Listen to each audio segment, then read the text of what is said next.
From NPR News, this is All Things Considered. I'm Michelle Norris. And I'm Melissa Block. South Africa has one of the highest incarceration rates in the world. Roughly speaking, 1 out of every 300 people is behind bars.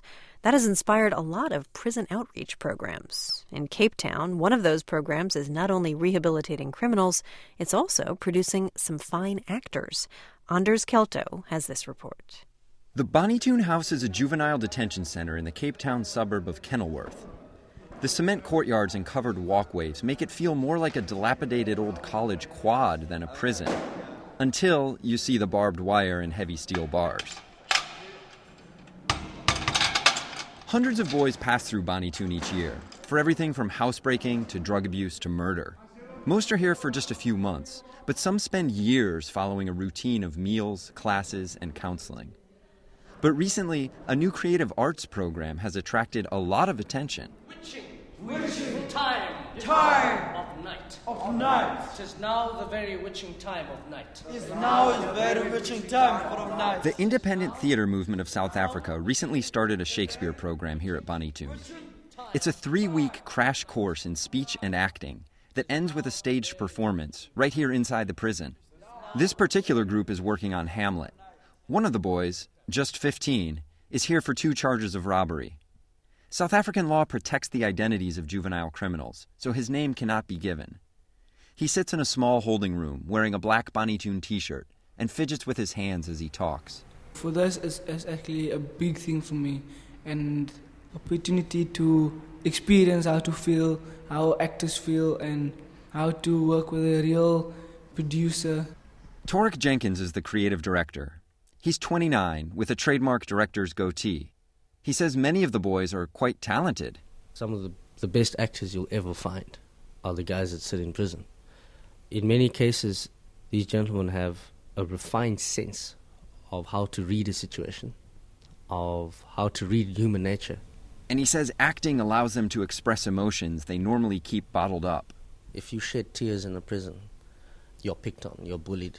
And yet the theatre convention protects me from being humiliated. Married with my uncle, my father's brother.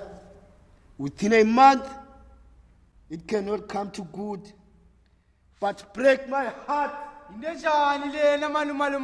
Dennis Baker has been a manager at Bonnytoon for 25 years. He's a sizable man in his 50s with short, curly gray hair.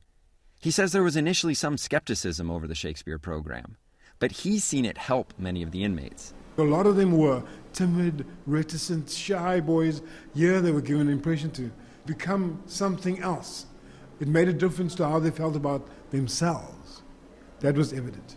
He says the production even caused his staff to see the boys differently. You can almost see the light go on when they see that same boy with a tunic on, pretending to be some kind of warrior. And almost saying, hey, but maybe this boy can change. Another inmate, 17 years old, is here for assault. He slouches in his chair, arms folded across a gray Bonnytoon sweater, and wears a beat-up pair of Chuck Taylors. Actually, I thought I was going to be kicked out. Why did you think you were going to be kicked out? Because I didn't know I was capable of doing this. Of acting? Yeah. And you think you are? Now I think I am, yeah.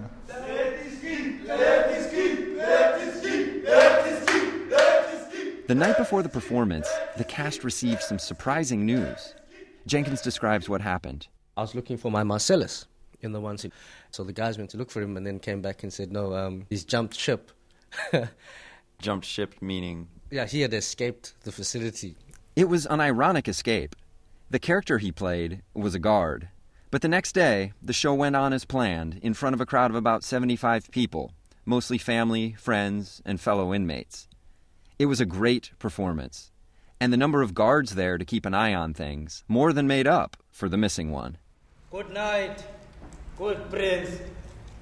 May flights of angels sing you to your rest. For NPR News, I'm Anders Kelto in Cape Town, South Africa. Cape Town, South Africa. Cape Town.